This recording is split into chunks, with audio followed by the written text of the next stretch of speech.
नमामि शमीशाननिर्वाणरूपम्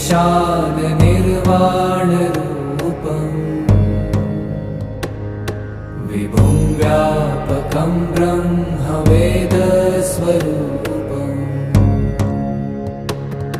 निजं निर्गुणं निर्विकल्पं निरीहम्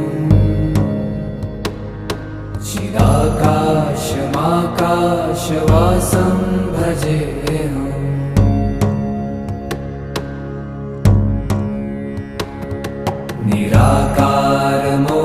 निराकारमोङ्कारमूलं तुरीयम्